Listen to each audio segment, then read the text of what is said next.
स्वर्ग नरक है इस धरती पे, नहीं गगन के देखो पार। अच्छा कर्म तो सुख देवे है, बुरा कर्म है दुख का सार। कर्मों का कानून बड़ा ही सख्त है, इसमें किसी प्रकार की रियायत नहीं होती। ऐसा भी नहीं है कि 2 बुरे कर्म कर लिए और 4 अच्छे, तो 2 बुरे और 2 अच्छे कर्म आपस में कट जाएंगे और बचेंगे आपके खाते में 2 अच्छे कर्म। ऐसा बिल्कुल नहीं होता, आपको दोनों बुरे कर्मों का फल भुगतना होगा, लेकिन साथ ही साथ 4 अच्छे कर्मों का फल भी मिलेगा। यही कारण है कि इस दुनिया में ऐसा कोई भी नहीं है जिसकी जिंदगी में केवल सुख हो या फिर केवल दुख ही दुख हो। सभी की जिंदगी सुख और दुख का मिश्रण होती है। हाँ, पिछले कर्मों के अनुसार किसी को दुख ज्यादा और सुख कम है, तो किसी को सुख ज्यादा है और दुख कम। जब हम विचार करते हैं तो पाते हैं कि कर्म किस प्रकार बनते हैं। हमारे कर्मों का आधार हमारे विचार हैं। हमारे मन में प्रतिपल कोई न कोई विचार चलता रहता है। प्रतिदिन हजारों विचार मन में आते और जाते हैं। कुछ विचार एक ही बार आते हैं तो कुछ कई बार आते हैं, और जो विचार हमारे मन में बार बार आता है हम उस पर अमल कर लेते हैं और वह कर्म में परिवर्तित हो जाता है। यदि हमारे मन में अच्छे विचार आएंगे तो वे अच्छे कर्म बन जाएंगे, बुरे विचार आएंगे तो नतीजा बुरे कर्म होंगे।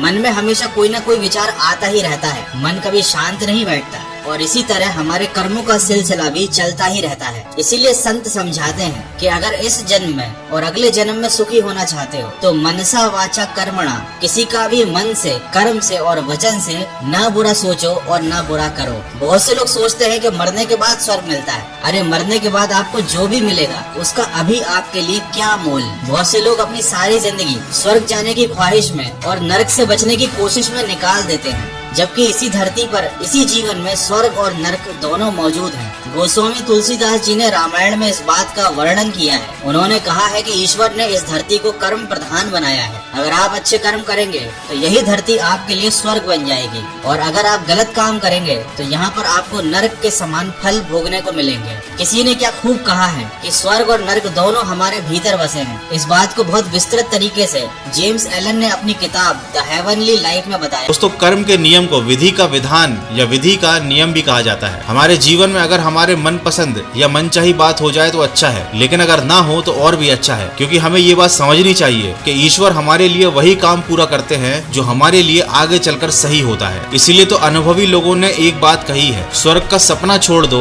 नरक जाने का डर छोड़ दो। कौन जाने क्या पाप क्या पुण्य, बस किसी का दिल ना दुखे अपने स्वार्थ के लिए, बाकी सब कुदरत पर छोड़ दो और पूरे जी जान से सफलता की ओर प्रयास करो। जिंदगी में तब तक भागते भागते काम करो जब तक सोते सोते पैसा आना शुरू ना हो जाए। हमारी कमजोरियां हमें कमजोर साबित नहीं करती, बल्कि ये बताती हैं कि हमें और ज्यादा कोशिश करने की जरूरत है। और अंत में सिर्फ इतना कहना चाहूंगा कि सिर्फ दिखावे के लिए अच्छा मत बनो। ऊपर वाला आपको बाहर से नहीं बल्कि भीतर से अच्छे से पहचानता है। आशा करता हूँ इन बातों ने आपके दिल को छुआ होगा। तो अच्छे कर्म करते चलिए, मेहनत के साथ, सकारात्मक सोच के साथ अपने लक्ष्य की तरफ बढ़ते चलिए।